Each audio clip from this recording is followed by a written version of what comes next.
Good morning and good afternoon. Welcome to the Friday news dump on Before Coffee.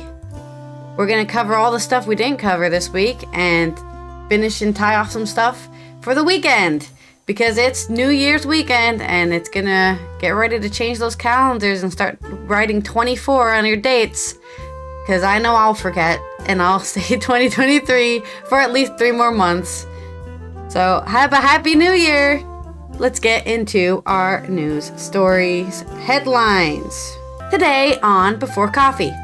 Romania, Bulgaria to partially enter Schengen after striking deal with Austria. Defendant J. Trump is kicked off another state's ballot.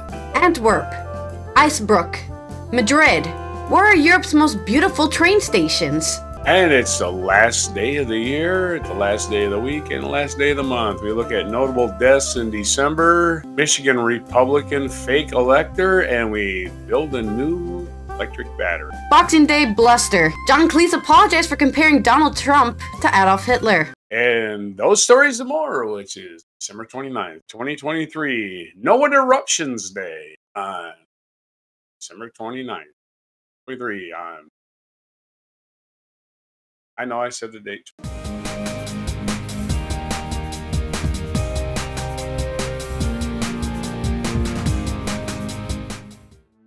All right. Our first news story today is going to be about the Schengen zone. That's right. I think a couple months ago or maybe a couple weeks ago, we talked about how some countries don't like other countries joining the economic zone. And they have to make deals under the table or even over the table to try to convince people, hey, let me in. I also want to do trade.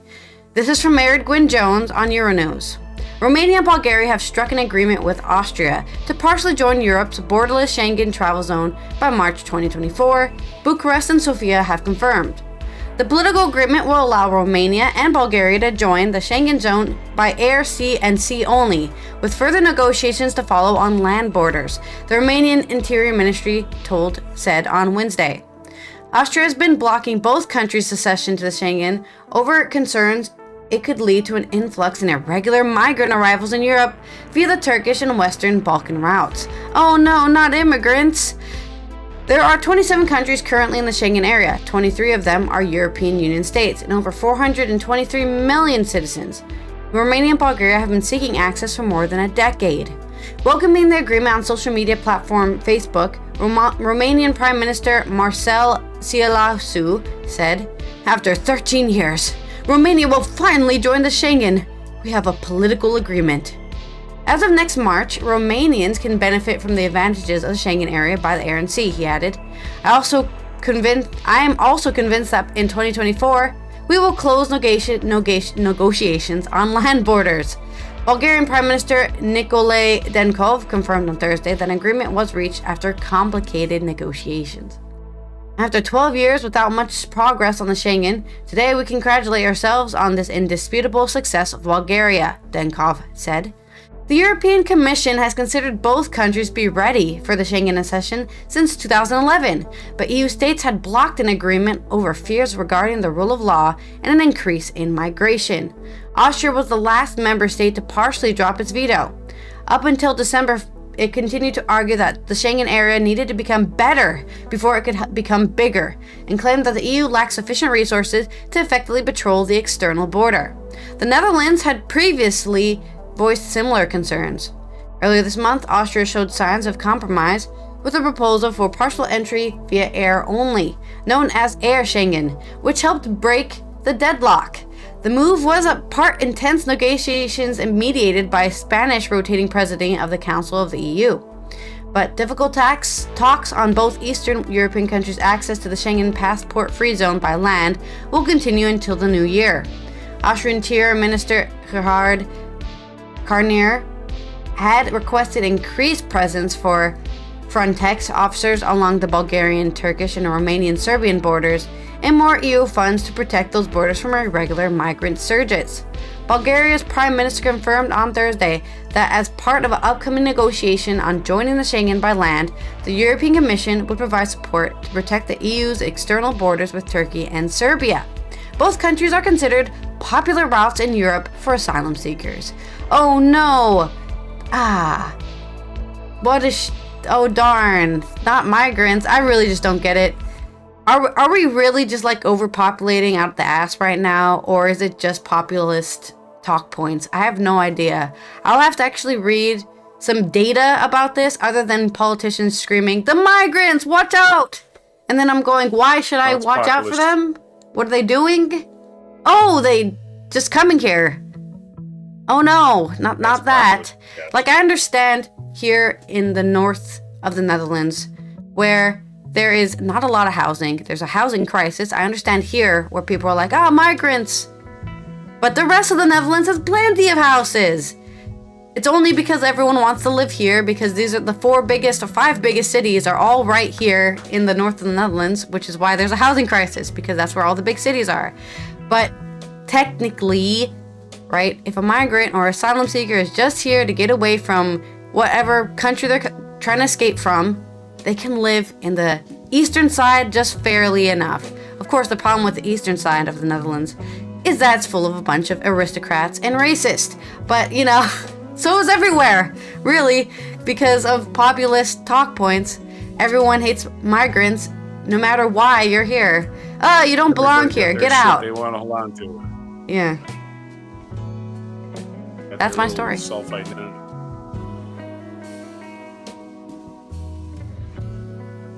There? Yeah. My story? Yeah. That's Sorry, it. I turned my...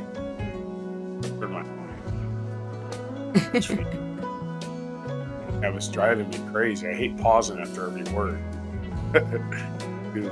A. And, okay. Fuck around and find out news, I guess. Maine bars Trump from ballot as U.S. Supreme Court weighs state authority to block the president. This is from Nicholas Riccardi and David Sharp of Associated Press. Maine's Democratic Secretary of State on Thursday removed former President defendant J. Trump from the state's presidential primary ballot under the Constitution's insurrection clause, becoming the first election official to take action unilaterally as the U.S. Supreme Court is poised to decide whether Trump remains eligible to campaign. Of course, that's the way it should be, Dakin. Unilaterally. You're not eligible. You engaged in an insurrection. Want to be on our ballot? Go get the Congress to put you on the ballot. The decision by Secretary of State Shenna Bellows, who is my new person up here, did it unilaterally, didn't need anybody to tell her, follows a ruling earlier this month by the Colorado Supreme Court that booted Trump from the ballot there under Section 3 of the 14th Amendment. That decision stayed until the U.S. Supreme Court decides whether Trump is part of the Civil War era provision which prohibits those who engaged in insurrection from office. Let's read what she wrote. I do not reach this conclusion lightly, though. 34-page decision. I am mindful that no Secretary of State has ever deprived a presidential candidate of ballot access based on Section 3 of the 14th Amendment. I'm also mindful, however, that no presidential candidate has ever before engaged in an insurrection. There you go. It is clear that these decisions are going to keep popping up and consistency reached until there's a final decisive guidance for U.S. Supreme Court. Rick Hansen's law professor at the University of California, Los Angeles, wrote a response to the Maine decision. It seems certainly that the Supreme Court will have to address this merits later. Of course, the Supreme Court has people like Clarence Thomas on it, who has no integrity whatsoever, who will just vote for whoever weighs a dollar bill in front of them. In other insurrection news, a fake Trump elector in Michigan told prosecutors of his regret and anger. That's right. Charges have been brought in fake electors in 3 states, and one of them is Michigan. This is a story from the New York Times.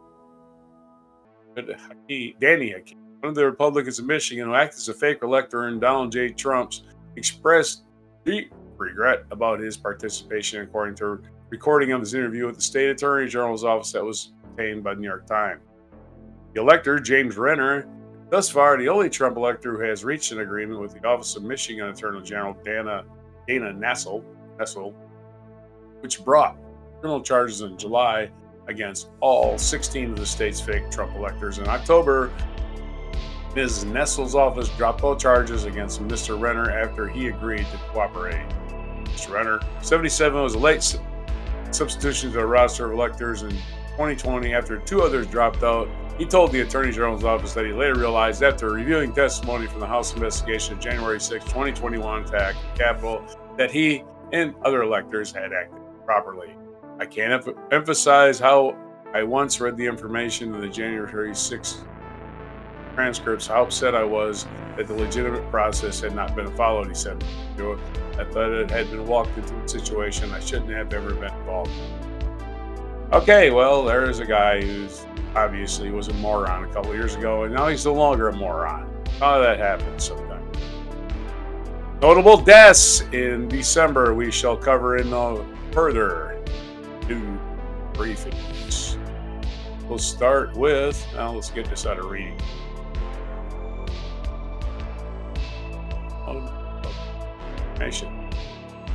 We lost Sandra Day O'Connor, the first woman appointed to the Supreme Court, and of course served on the Supreme Court. We lost her at the age of 93. Micah Erdogan, 97, glamorous interior designer and philanthropist. Married to Armette Erdogan, head of Atlantic Records. Juanita Castro. We're only talking about the deaths we didn't cover. We covered, of course, Denny Lane. We covered Juanita Castro, who was a sister of Fidel Castro, who also worked for the CIA, died at the age of 90. Ellen Holly, actress who crossed racial barriers on daytime TV, died at the age of 92.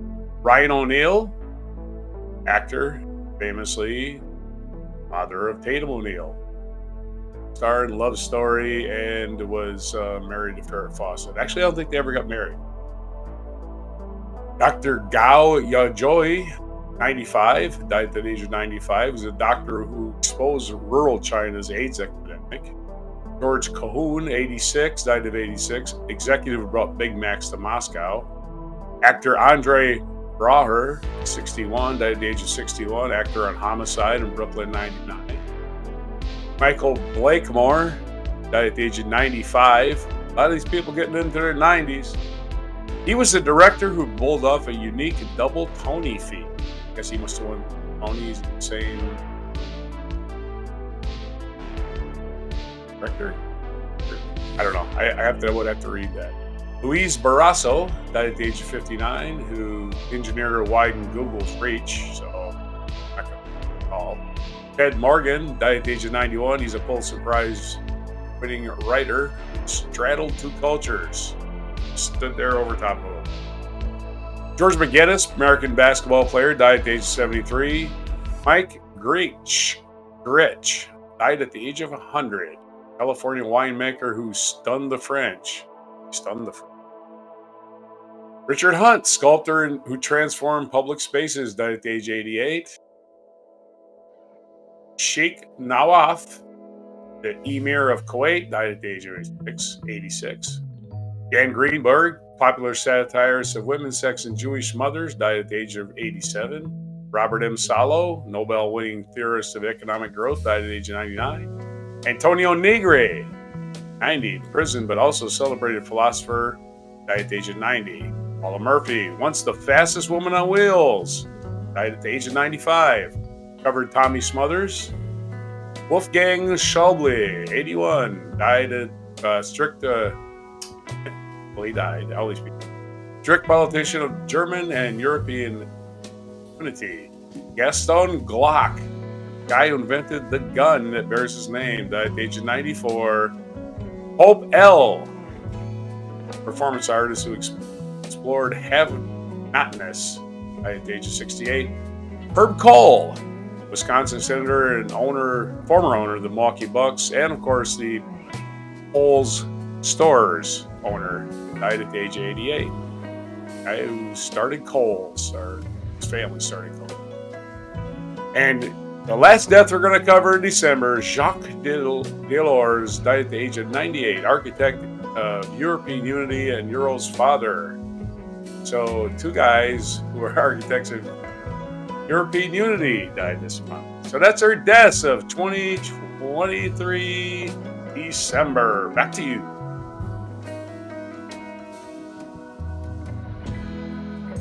All right. Rest in peace, those guys. What's the news dump? They were, yeah, that was a lot of people we lost in December, and it's not even really done yet. So, I mean, get them in, I guess, before it's too late. Yes. Maybe not get them in before it's too late. Better not die. Because we're not going to cover it. All right. Let's look at our next news story, which is about the best train stations to visit in Europe, according to this list. This is from Angela Simons on Euronews Travel. Now, back in September, if anybody was watching the show, you noticed that we were not sitting in the rooms we're sitting in now. That's right, we were out there in the world, traveling all over Europe via train. But did we stop in any of these train stations? No. So next time we might stop. Well, I didn't look at the whole list, but the ones they mentioned in the title we did not stop at. So now we have some new train station locations we can go the next time we go on an exciting train journey. And you can also go. Have you ever been to Europe? Railroad is the best way, that's what I say.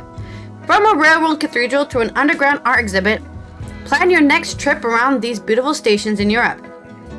You might be tempted to plan your next train adventure around the many new train routes popping up across Europe. But what if we said you could experience the glamour of train travel without even leaving the station? From a historic railroad cathedral to an underground art installation, these are the most beautiful train stations in Europe to check out on your travels. According to Angela, anyways. Antwerp Central, a transport temple. Antwerp's main railway in Belgium is one of the most important transport hubs with high-speed services to Amsterdam, Paris, and Marseille. It's housed in an electric building designed by Belgian architect Louis de la Sensière in the late 19th century, who drew on Neo-Renaissance, Art Nouveau, and Baroque style. The vast dome over the waiting room has earned the station its Spoorweg Cathedral, Railroad Cathedral, nickname. Marble towering columns and intricate ironwork frame the station clock. Why did my article just change randomly? The station clock, giving away to the high glassed ceilinged train halls, which were originally designed to dissipate the smoke of steam locomotives. Fun. Hungerberg Station in Innsbruck, Austria, an alpine wonder. Running from central Innsbruck to the start of the Seegrube cable car, the Hungerberg Funicular Railway passes through 4 stations designed by London's boundary-pushing Zaha Hadid architects. The futuristic Hungerberg Station stands out against the natural backdrop of the Karwendel Alpine Park, offering a gateway to Austria's hiking trails, ski slopes, and mountains. Its curved glass roof appears to float in situ, with its flowing icy surface mimicking the mountains in the distance. There's literally... Wow. Okay, the next one is Estación de Atocha in Madrid, Spain, a tropical jungle. Spain's busiest railway station is imposing but not especially remarkable from the outside. It's the interior that brings the wow factor, thanks to a tropical greenhouse. That's why I said wow, because before heading to a modern terminus next door to catch a high-speed train to Barcelona, Malaga, or Alicante, grab a coffee and wander at the lush gardens that fill the abandoned old part of the station. With thousands of plants and flowers from every corner of the globe, it will give you a sense of serenity as you embark on your journey. Gare de Oriente in Lisbon, Portugal, a modernist marvel. From the winding streets of Alfama to the mouth-watering food stalls of the Time Out Market, Lisbon is ripe for exploring, but those who arrive in Portuguese capital by train will experience a lesser-known spectacle, Gare do Oriente. Designed by the leading Spanish architect Santiago Calatrava, the intermodal transport hub was built in a time for Expo 98 World's Fair. With its lattice of glass and metal, the modernist structure is suitably eye-catching. It houses a Lisbon metro station, high-speed commuter, and regional rail lines, and a bus station and a shopping center. It has everything. Why even leave the station? Really. Of course, you can't go without mentioning King's Cross Station in London, England. A lesson in restoration. Oh, that means they finished the restoration. When we were in London last, they were still doing work on it. King's Cross Station in London is Grade 1 listed, marked its exceptional architectural and historical importance that made its modern transformation all the more challenging and impressive. A dramatic wave-form roof sweeps over the western concourse. It was unveiled alongside the meticulously restored original facade in time for the 2012 Olympics. The project has sparked regeneration in the entire area over the past decade, ensuring the station is known as more than a gateway to the north and home of Harry Potter's Platform 9 3/4. Toledo Station in Naples, Italy. Art beneath the city streets.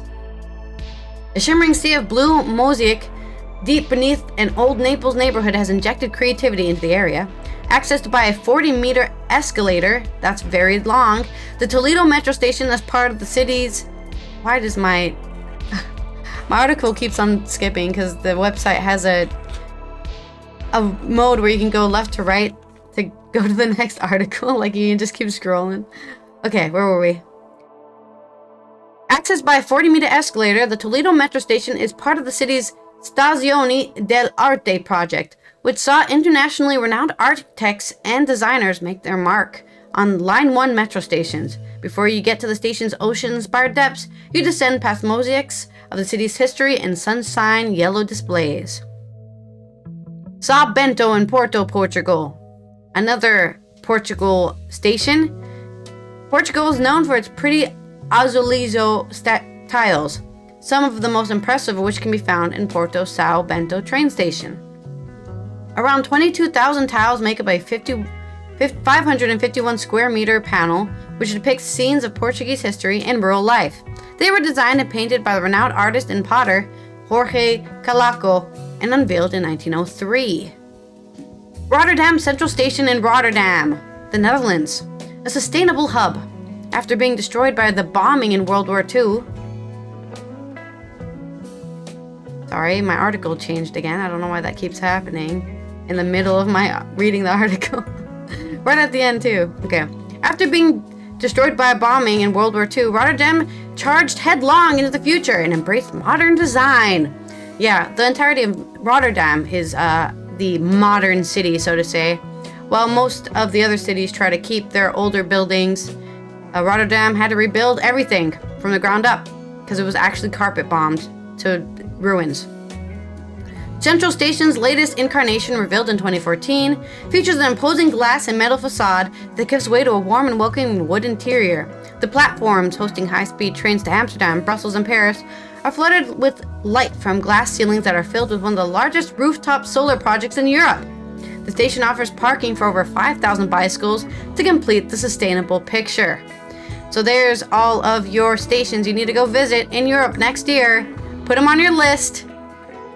Or maybe you can do one every year. You can just go, I'm going to stay in Rotterdam for a year. I'm going to stay in London this year and visit all these stations and be emboldened and impressed by the architectural and interior design.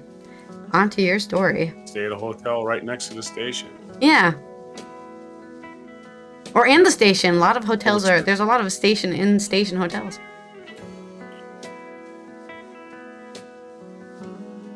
Okay, my time? Yep.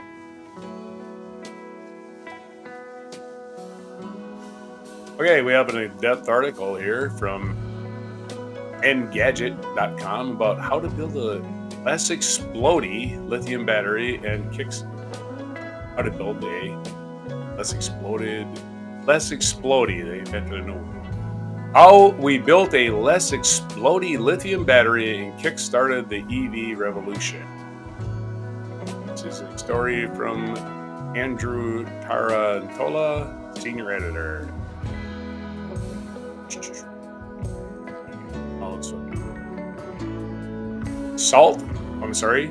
Sand, salt, iron, copper, oil, and lithium. These foundational materials are literally what the modern world is built on. Well, not literally. Why do they use the word literally incorrectly in the very first sentence? Okay.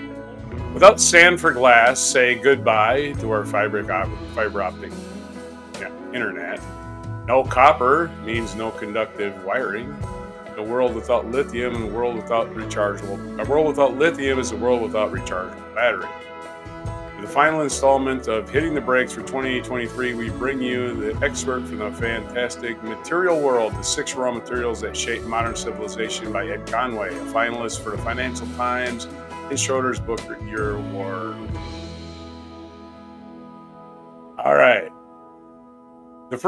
A better battery. The first engineer to use lithium in a battery was none other than Thomas Edison, having mastered the manufacture of concrete by focusing religiously on improving the recipe and systematizing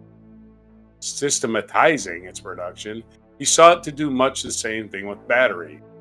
The use of these devices to store energy was not especially new, even when he began working on them at the dawn of the 20th century. Indeed, very earliest days of the electrical era were powered almost exclusively by battery.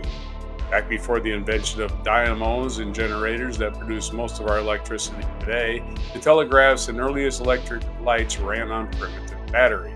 The chemistry went back to Alessandro Volta, an Italian who at the turn of the 19th century had discovered that by stacking layers of zinc and copper discs separated by cardboard soaked in brine, he could generate an electric current, flowing from one electrode to the other. His pile of electrodes was the world's first battery, a voltaic cell, or as it's still sometimes called, a pile.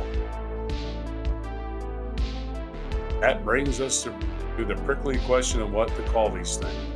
Purists would argue that a single one of these units, whether it was Volta's first effort, or the thing that you find in a smartphone we call the cell. A battery, they say, is a word to only be used about an array of multiple cells, but these days most people use the words interchangeably.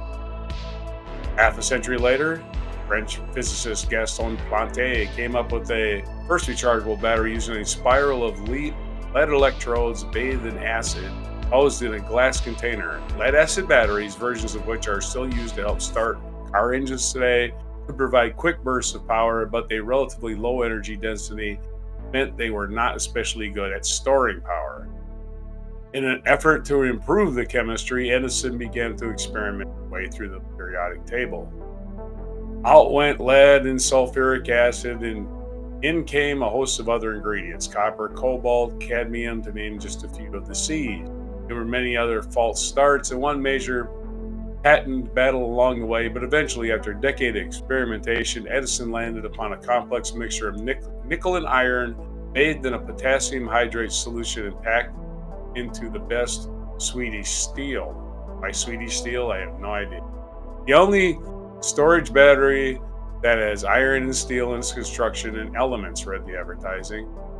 Edison's experiments underlined at least one thing: while battery chemistry was difficult, it was certainly possible to improve on Planté's lead-acid formula. After all, Edison once said, if nature had intended to use lead in batteries for powering vehicles, she would not have made it so heavy. If the lead was a heavy metal, then there was no doubt about the lightest metal of all, the optimal element to go into batteries. They're just the opposite end of the periodic table, all the way across from lead, just beneath hydrogen and helium, lithium. Edison added a sprinkling of lithium hydroxide to the electrolyte solution in his battery, the so-called A cell. And alongside the potassium in the liquid, the nickel and the iron electrodes, it had encouraged results. Lithium lifted up the battery's capacity by 10%, but no one could pin down the chemistry going on beneath the surface. In the following years, scientists followed in Edison's footsteps, developed other battery chemistries, including nickel-cadmium, nickel metal hydride, which are the basis for most consumer rechargeable batteries, such as the AA ones you might have at home. However, they struggled to incorporate the most promising element of all. Decade after decade, scientific paper after paper pointed out that the ultimate battery would be based on a lithium chemistry. But up until the 1970s, no one was able to tame this volatile substance enough to put it in a battery. Batteries are a form of field, albeit electromechanical rather than fossil. What occurs inside the battery is a controlled chemical reaction, an effort to channel that explosive energy contained in these materials and turn that into electric current. And no ingredient was more explosive than lithium. The first breakthrough came in the 1970s at, of all places, ExxonMobil, or as it is then known, Esso. In the face of the oil price shock for a period, the Giant Oil had one of its best funded battery units anywhere, staffed by some of the world's most talented chemists trying to map out the company's future in a world without hydrocarbons.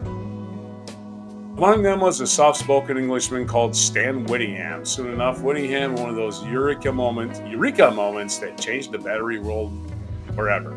Up until then, one of the main problems facing battery makers was that every time they charged or discharged the batteries, it could change the chemical structure of their electrodes irreversibly. Edison had spent years attempting to surmount this phenomenon. Practical consequences that batteries simply didn't last all that long. Whittingham worked out how to overcome this, shuttling lithium atoms from one electrode to the other without causing much damage. At the risk of causing any battery chemist reading this article to wince, here is one helpful way of visualizing this. Think of batteries as containing a set of two skyscrapers, one of which is an office block and the other is an apartment block. These towers represent an anode and a cathode, negative and positive electrodes. When a rechargeable smartphone or electric car battery is empty, what that means is, in the electrochemical terms, is that there are a lot of lithium atoms sitting at the cathode. In the apartment block, very little. But when the battery gets charged, those atoms shuttle across to the other skyscraper, the anode, or in this analogy, the office block. They go to work. And a fully charged battery is one where the anode structure is chock full of these charged lithium ions. When the battery is being used, the ions are being shuttling back home to the apartment block, generating current along the way. Understand this shuttling to and fro between cathode and anode. You understand broadly how rechargeable batteries work. The notion that ions could travel across from the crystalline structure of one electrode nest in the crystalline structure of another was Whittingham's brainwave. Called it intercalation. Still the basis of how batteries work today. Whittingham put the theory to work and created the world's first rechargeable lithium battery. It was only a small thing, a coin-sized battery designed for use in watches, but it was a start. Per kilogram of weight, his battery could hold as much as 15 times the electrical charge of a lead-acid battery. But every time Whittingham tried to make a battery any bigger than a small coin cell, it would burst into flames. In an effort to tame the inherent reactivity of lithium, he would alloy it with aluminum. This wasn't enough to subdue it altogether. So Whittingham's battery remained something of a curio until the following decade, when researchers working in the UK and Japan finally cracked the code. The key figure here is an extraordinary man called John B. Goodenough. That's his name, John B. Goodenough. An American physicist who, as it happens, was born in Jena, the German city where Otto Schott and Carl Zeiss first perfected technical glass making. After studying the Yale, Chicago, and Massachusetts Institutes of Technology, Goodenough eventually found himself in charge of inorganic chemistry lab at the University of Oxford in the late 1970s, early 1980s, where he played a pivotal role in the battery breakthrough. Among his team's achievements, commemorated today in a blue plaque outside of the lab, was a discovery of the optimal recipe for the cathode. Remember the skyscraper in our little account? Lithium discovered the optimal recipe for the cathode in a lithium-ion battery. Material in question was lithium cobalt oxide, a compound that improved the safety and the capacity of these batteries, providing them with a stable cathode matrix in which the lithium ions could nest. It wasn't that the battery explosions could be ruled out, but at least they were no longer inevitable. The final intellectual leaps occurred a few years later in Japan, where a researcher called Akira Yoshino perfected the other ingredients. He paired Goodenough's lithium cobalt oxide cathode and anode made from a particular type of graphite with an anode made from a type of graphite. That very variety they still make from the needle coke produced at the Humber refinery. And the combination worked brilliantly. Lithium iron shuttled safely and smoothly from one side to another as he charged and discharged the battery. He also worked out the best way to fit these two electrodes together by pasting the materials on paper-thin sheets and coiling them together in a metal canister, separated by a thin membrane. This final masterstroke meant that the battery began to overheat, the separator would melt, helping to prevent an explosion. Also, evoked those first cells created in France by Gaston Planté. The rechargeable battery began life as a spiral metal compressed into a canister. After more than a century of experimentation and complete transportation of materials that came of age, more or less the same form. But it would take another few years for these batteries to find their way into consumers' hands, and it would happen along the way it would happen a long way from either Esso's laboratories or Oxford's chemistry labs. Japanese electronics firm Sony had been on the lookout for a better battery to power its camcorders and came across the blueprints drawn upon good enough and adjusted by Yoshino. Adapting these plans and adding to its own flourishes in 1992, it created the first produced lithium-ion battery, an optional power pack for some of their Handycam models. These packs were a third smaller and lighter than the standard nickel metal hydride batteries and yet carried even more capacity. Following years, lithium-ion batteries carried even more capacity. In the following years, the lithium-ion batteries gradually proliferated all sorts of devices, but it wasn't until the advent of the smartphone that they found their first true calling. And this will go on for a little bit longer, but you get the gist of it. That is the history of batteries. Sorry for taking out so much time, but hey, it's why it's called News Dump Friday. Back to you. Yeah, you can't go against the name. That's the name of the game. And it's good to know how those batteries work because let's be honest, does anybody know? I do. Not very many. Not very. You don't take battery school in school. A total nerd. I worked in radios my entire life, so I know how batteries work. All right, let's move on to our cultural segment here. A little drama on the social media, of course, and it's between John Cleese and Donald Trump because he decided to do a what he thought was a humorous comparison. Now, it's your opinion whether or not you think it's funny. I can see the humor in it, but maybe not so great for Boxing Day, according to him. This is from David Morquand on Your News Culture.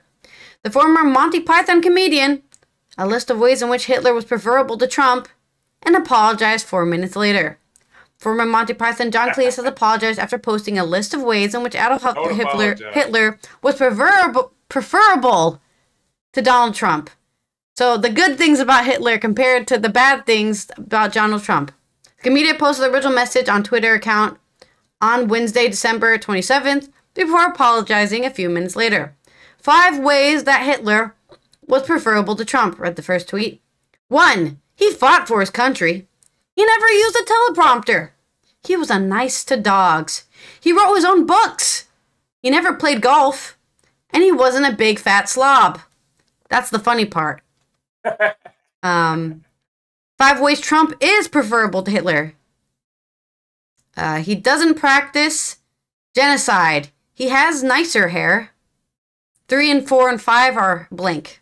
There's only 2 things that.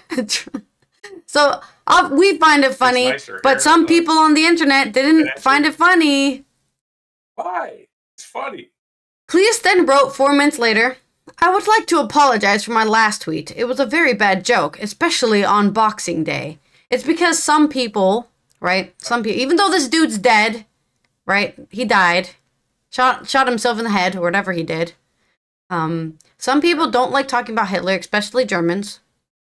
They don't like making jokes about him, and just mentioning him is, in a way, it's the power to the name. Instead of making fun of the guy, you respect him by not speaking of him, in my opinion. So, I kind of wish we were playing that Faulty Towers skit where he was talking about Hitler. Yeah. Trying not to mention Hitler to his German guests. Remember that one? Yeah. Exactly. And he knows that because he was there, so. Please engage with some of the replies to the original tweet, writing at one point that receiving insults from the literal-minded is like being booed by a flock of sheep. What do you make of it? Are people taking this joke too seriously? Yes. And forgetting that Cleese is a comedian? Yes. Was the attempt at a joke in poor taste? Maybe if it was like Genocide Remembrance Day or something, it would have been bad in poor taste. But it wasn't. It was just Boxing Day. He was home probably with some loved ones, eating some cookies or biscuits or whatever you want to call them, telling a funny joke, what he thought was funny. He probably told it with people around him and they laughed, so then he put it on the internet. I know probably 50 way more tasteless Hitler jokes than that. That's actually one of the jokes I made on Facebook. Stop comparing Trump to Hitler. Hitler served in the military. That was my... Hitler at least, you know, reconstructed the infrastructure of Germany. What did Trump do that? I don't think so. Anyways, he may have despised everybody, but he that didn't first couple months Hitler was in power. He was a decent politician who cared about his country, and then after that he went off the rocker. We can all agree there that Hitler is not the goal you should have as a leader, but there are some things he did that maybe people in other countries should do. He liked dogs. Yeah. Care about their country a little bit. That is a good human trait. Whether you like it or not, Hitler had a dog. His dog liked him. Like this dog. His dog didn't know he was Hitler. His dog didn't know. Yeah, his dog wasn't Jewish, so he wasn't in any danger. One of the Cleese's favorite topics since he started hosting his show, The Dinosaur Hour, on GB News in October, is a not-so-subtle attempt to complain about the woke brigade, UK's pathetic equivalent to Fox News. Wherever you stand, let's end on a brighter note for the Pythons. And I guess we should play this clip here. Because there's a clip we can play. Oh, maybe we can play this clip for the mic drop. Oh, no, we're going to do the gavel. I sent you a Mary Tyler Moore. Oh, okay. Video. Well, let's see if I can at least do the audio for this. Did you see it? Yeah, I saw it. Actually, the video's only... Oh, this is 6 minutes long, so never mind. I'm trying to figure out what it was. Oh, it's the argument. It's the argument Python skit. So if anybody doesn't know, there's a skit on Monty Python that Monty Python did where you basically go into a place to argue with someone. I'm here to have an argument, and then it's just a bunch of kind of gags about no, you aren't. Yes, I am. No, I'm not. Yes, you are. Wait, you're doing it now. You're arguing with me. No, I'm not. And that kind of stuff. That kind of humor. It's very funny. Go watch that. Argument Clinic. Google it. YouTube it. You'll find it. Anyways, that's our short culture segment on depending on who you are, don't make comparisons to Hitler. Huh? Depending on who you are, you don't like making comparisons to Hitler. But let's be honest. Better politician than Trump. Trump is a great demagogue, not a great politician. Your story, or I guess this day in history. Yeah, their biographies are definitely different. But again, people are like, you can compare Trump to Hitler, but don't make don't make Hitler a better person. And I'm like, okay, prove Trump's a better person. Prove he's a better person. Some way, prove it. That you came up with two. His better hair. What was the other one? He hasn't exterminated 6 million Jews. He didn't do he didn't do a genocide, and he has better hair. He has a better hairstyle according to him. His head. Yeah. That dead marmot on his head that makes him smell bad is that's why he has BO, by the way, that dead animal on his head. This day in history. Oh. On 1170, Knights of King Henry II of England killed the Archbishop of Canterbury, Thomas Becket, in the cathedral. That seems like they're going to go to hell, huh? Yeah. Killing an archbishop in the cathedral? 1743, Hyacinthe Regard, one of the most prolific and successful French portrait painters in the Baroque period, died in Paris. In 1808, Andrew Johnson, the 17th president of the United States, ever to be impeached, was born on this day. 1809, British statesman William Ewart Gladstone, who served as Prime Minister of Great Britain 4 times, was born. 1865, abolitionist crusader William Lloyd Garrison published the last issue of The Liberator. In Well, basically because the Civil War was over. Liberation happened. 1890, U.S. troops under Colonel James W. Forsyth massacred more than 200 Sioux Indians in the area of Wounded Knee Creek, southwestern South Dakota. Another black mark in the history of the United States military, slaughtering innocent civilians for no fucking reason. 1895, Leander Starr Jameson launched an abortive raid into the Transvaal to overthrow the Boer government of Paul Kruger.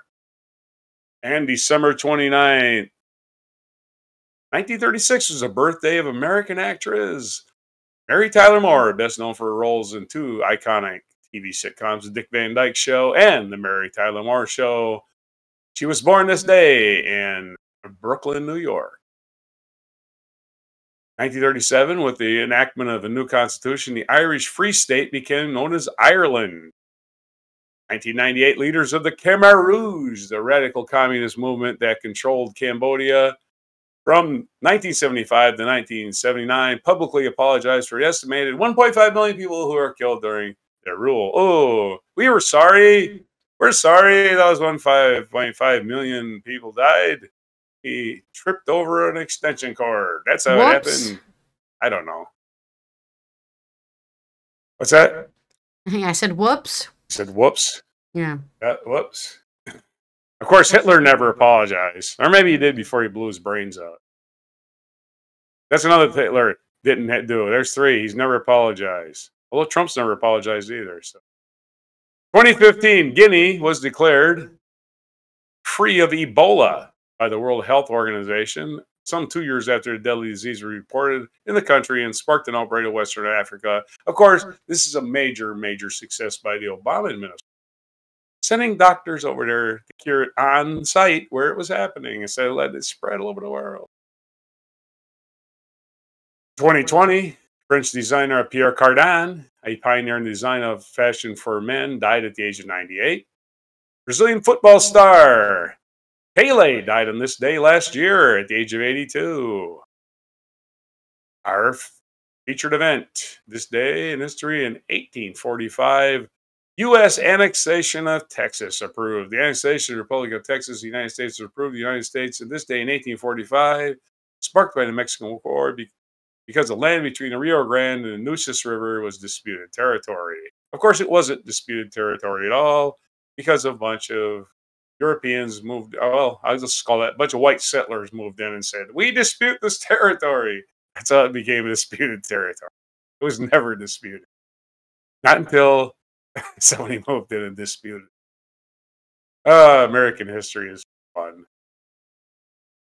Pablo Casals was born this day, December 29th, 1876, a famous cellist. Died October 22nd, 1973. It says Spanish musician, but I see him. I know he's a cellist, and there he is playing one. He died in Puerto Rico at the age of 96. Other famous birthdays today: Jean Antoinette Poisson, Marquis de Pompadour, who was a French aristocrat, was born in this day, 1721. Covered Andrew Johnson. We covered Gladstone. Mary Tyler Moore. John Voight, American actor from Midnight Cowboy, was born this day in 1938. National Day calendar, besides No Interruptions Day, which, thank you for not interrupting. It is also TikTok Day. I don't know if that's the app or just your clock. It's also National Pepper Pot Day. That's a big old stew with a lot of vegetables and beef. Those are your only 3 days there is today. And that's it for all of the crap we can throw at you for December 29th, 2023 on Before Coffee. Okay. Well,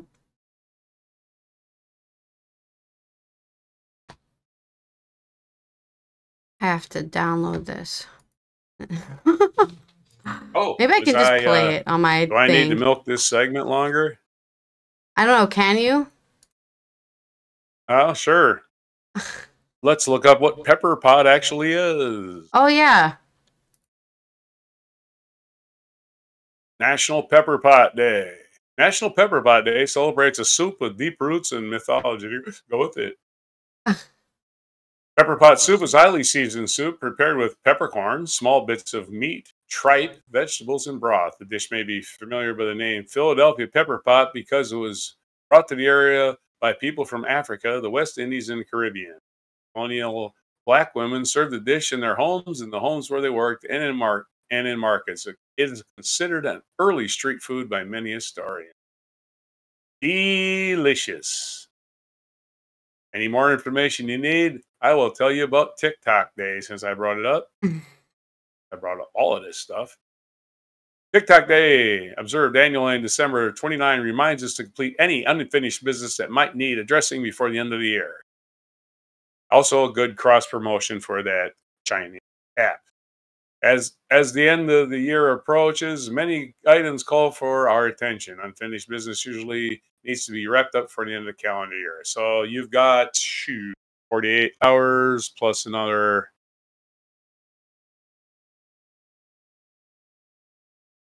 17. What is that? 65 hours. You've got tick tock, tick tock. Back to you. All right. This has been Allison here. I think. From the Netherlands. And we will, I guess we're having some pepper pot later. Yeah. For our almost end of the year meal here. I hope you have a good New Year's on, I think it's Sunday, and then the first day is Monday. So yeah, don't drink too much. Find a girl to kiss or a man to kiss. Kiss somebody, I guess. And when we'll see you next year. Strikes, yeah. We'll see you next year. Ah. All right. And here is your mic drop moment.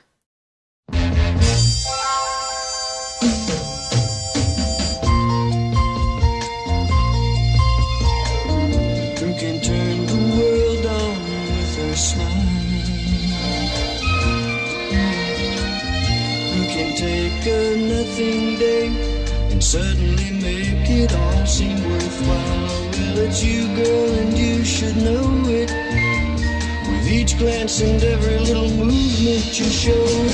Love is all around, no need to waste it. You can have the town, why don't you take it? You're gonna make it after all. You're gonna make it after all.